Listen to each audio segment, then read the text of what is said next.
Hello and welcome to Arjo's blog. This is my first attempt at a video blog, so please excuse the unforeseen glitches. I promise to get better with each video. Well, Durga Puja is right around the corner. Like every other Calcuttan, I'm superbly excited about this Megafestival. This year's Pujo is very special because this comes right after Durga Pujo of Kolkata has been inscribed into the UNESCO Representative List of the Intangible Cultural Heritage of Humanity. Kolkata evolves to something magical during this time.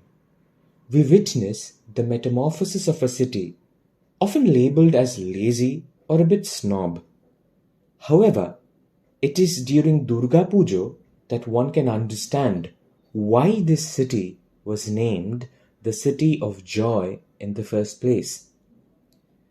Accounting for almost 5% of the state's GDP, Durga Pujo is not only the biggest festival of Bengal, but in terms of all things cerebral, spiritual, artistic, and intangible, this Megafestival is one of its own kind.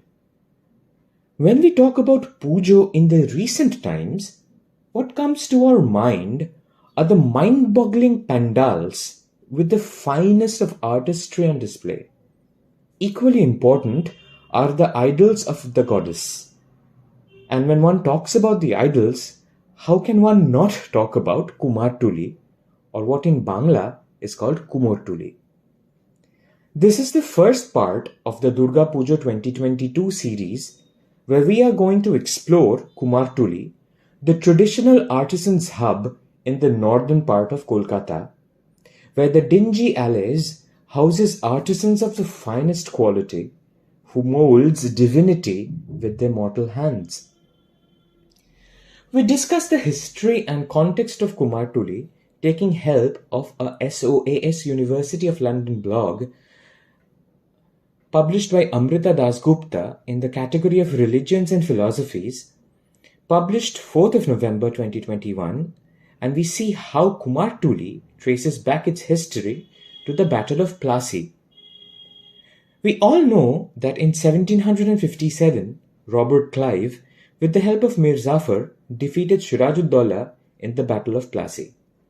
Now, hoping to please the new masters and, carving a niche for himself, his Diwan Nabokrashna, and later Raja Nabokrashna Deb, the originator of the Shobhabaja Rajbari, decided to commemorate the victory of the British East India Company by organizing a grand Durga Puja in his palatial premises. For that, he had secured some of the finest craftsmen who are called Mritshilpi in Bangla, that is the people who make idols out of clay, from the world-famous artisans' hub of Krishnanagar in the Noida district of Bengal.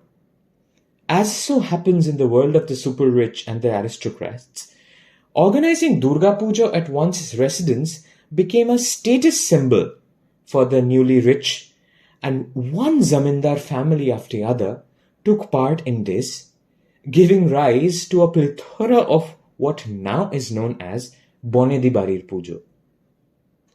The creation of Fort William in the erstwhile Gobindapur village forced the populace of that village to migrate to Shutanuti, that is the modern-day Shobhabajar area, and eventually the area between Jorashako and Pathuria Ghata near Shobhabajar established itself as the site of rich residents.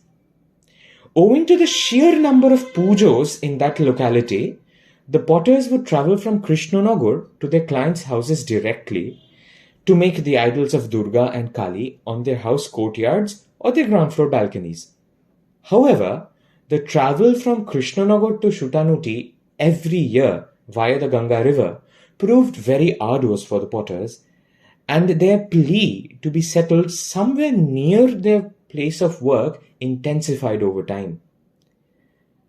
On special request of the company, John Holwell, an employee of the British East India Company and the temporary governor of Bengal, who nurtured an interest in studying the antiquities of India, shouldered the task of allocating separate districts to the company's workmen. In accordance with the escalating need of the potters near the Shobhabajar area, Hallwell assigned a place by the Ganga river, which is now the Bagbajar Ghat area, to these potters.